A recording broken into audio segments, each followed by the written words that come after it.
one dumbbell in each hand, lean forward at the hips, keeping your back flat or slightly extended and your shoulders back. Allow your knees to bend as you lean forward, but this movement differs from the squat in that there's greater forward flexion at the hips and less knee flexion. Do not round your lower back or let your shoulders hunch forward doing the deadlift. The single leg deadlift is an advanced variation requiring significantly more balance and muscular control. Once you progress to this exercise, you'll need to start with a lighter weight. Balance on one leg while you lean forward and extend the opposite leg behind you.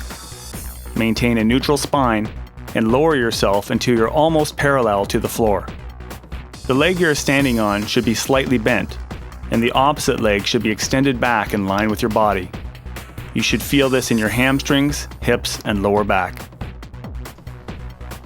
The conventional deadlift is one of my personal favorites. It's a great core exercise, and in fact, it's an awesome full body compound movement. Simply grab the bar with an overhand grip or a mixed grip, with your hands slightly wider than shoulder width apart, and a slightly narrower than shoulder width stance. Lean forward at the waist with a slight bend at the knees, and try to keep your back neutral or in slight extension as you pull straight up to a standing position. At the top of the movement, the hips go forward and the chest comes out. So you're extending fully at the top. At the bottom of the position, your shoulders should be directly over the bar, so your arms are straight up and down perpendicular to the floor.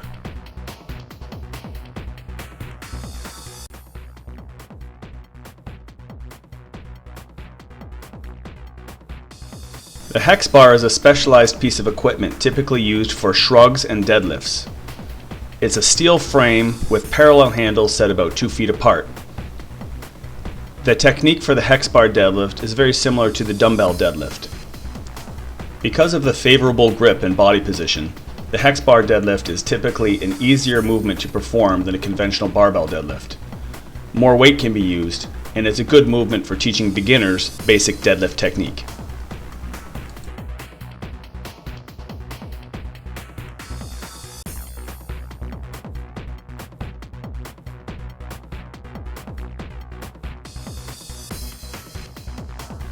Rack pulls are a partial range deadlift movement, typically performed with the bar set just above or below the knees.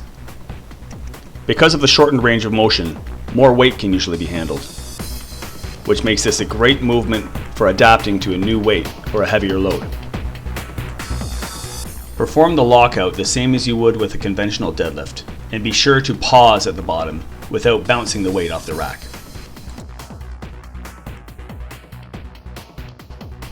The Sumo-Deadlift is a deadlift variation with a wide stance and a narrow grip. The wider stance places you closer to the ground, which reduces the range of motion the bar has to travel. It also allows you to keep a slightly more upright posture, which for some will make it easier to handle more weight in this movement.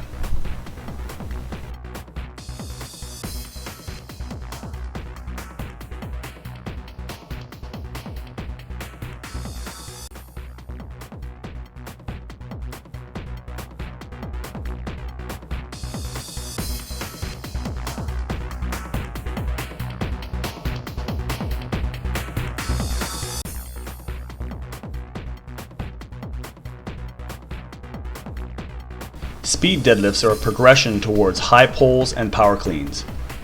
This movement involves deadlifting the weight up quickly with an explosive pull and accelerating at the top by coming up onto your toes and shrugging the weight at the lockout.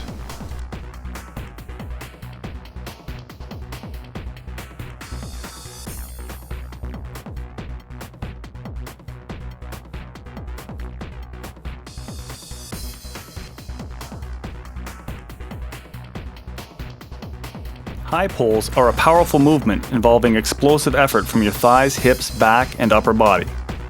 The beginning of this exercise is similar to the deadlift as you lean forward while maintaining a neutral spine. However, once at the bottom position, you must pull up explosively, extending your legs and back and using that momentum to accelerate the bar up to at least chest height. As you can see in this demonstration, the elbows are kept high and there is no pause at the top of the movement. Avoid trying to curl the weight up with your arms.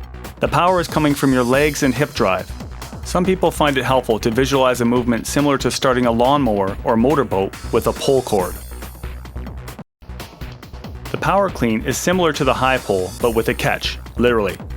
At the top of the lift, once you reach full extension, you'll bend your knees slightly and push your elbows forward as you rack the bar across your shoulders and upper chest.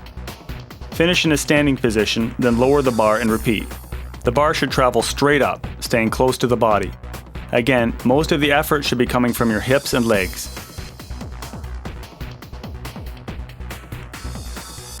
The power clean is a technically complex exercise that is typically more difficult to learn. Professional coaching is recommended to learn how to perform this movement properly, but the key points to remember are that you're going to pull up explosively as if you're jumping at the top of the motion. Your ankles, knees, and hips should reach full extension, which is referred to as triple extension as shown here. You're fully extended and your arms are shrugging upwards before you rack the bar across the shoulders. So the momentum is being achieved from the lower body during the pull.